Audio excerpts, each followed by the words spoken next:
Aujourd'hui on se retrouve pour l'épisode 2 de Deep Learning. Donc si vous avez suivi l'épisode 1, donc d'ailleurs si vous n'avez pas encore vu, je vous invite vraiment à aller le voir, comme ça vous pouvez voir un peu le principe du Deep Learning. J'avais créé une IA qui apprenait à lancer une bille à la bonne vitesse pour qu'elle s'arrête au bon endroit. Et aujourd'hui, donc dans la précédente vidéo, je vous avais dit en fait que je voulais essayer de créer une IA qui apprenne à jouer à Pong. Et bah si je vous disais qu'aujourd'hui c'est ce que j'avais fait, et bah c'est ce que nous allons voir dans cette vidéo.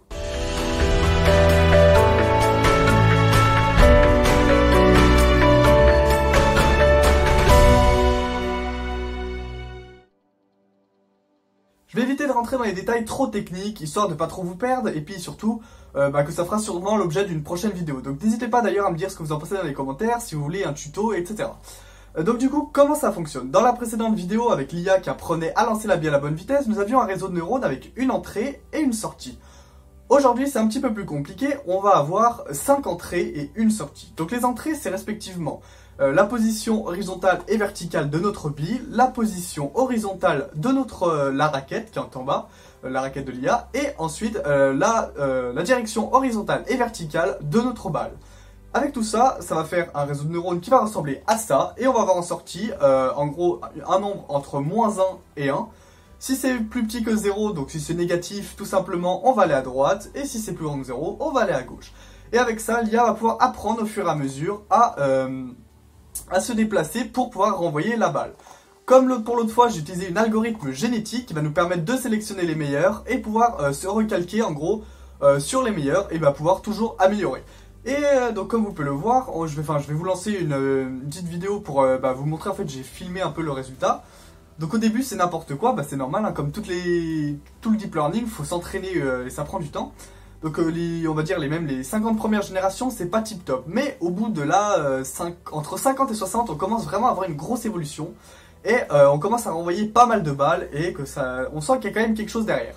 On peut même voir des trucs assez ouf, de toute façon vous allez voir par vous-même, mais qu'il essaie de se placer, anticiper la direction et tout. Donc voilà, je vous laisse voir la vidéo et on en reparle juste après.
Donc comme vous avez pu le voir, au début c'est complètement chaotique, mais au fur et à mesure ça commence à évoluer. On voit qu'il y a quelques petites tentatives et tout, mais que finalement des fois ça échoue, et puis au fur et à mesure ça s'améliore de plus en plus jusqu'à réussir à notre objectif.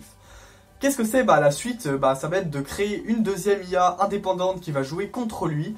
Et donc on va voir, ça va être une sorte de match, je vais faire des sortes de petits tournois à l'intérieur, et puis les IA vont apprendre l'une de l'autre. Et au final, on verra bien après, donc une fois que je remplacerai une des deux IA par un vrai joueur, si on arrive, nous, à battre notre propre IA. Voilà, ça serait vraiment exceptionnel d'essayer ça. Donc de toute façon, je ferai une troisième vidéo sûrement pour ce projet, si j'y arrive en tout cas. Et puis j'ai même l'idée que si l'IA est assez performante, je pourrais très bien faire vous partager le programme avec l'IA bien entraînée, Puis si vous arrivez à le battre, bah, peut-être vous gagnerez un petit truc. Voilà, on verra bien, donc n'hésitez pas à me le dire ce que vous en pensez dans les commentaires. Puis c'est déjà la fin de cette vidéo, voilà, j'espère qu'elle vous a plu. Si c'est le cas, n'hésitez pas à lâcher un pouce bleu et à vous abonner. Et moi je vous dis à bientôt pour une prochaine vidéo. C'était Quentin, salut!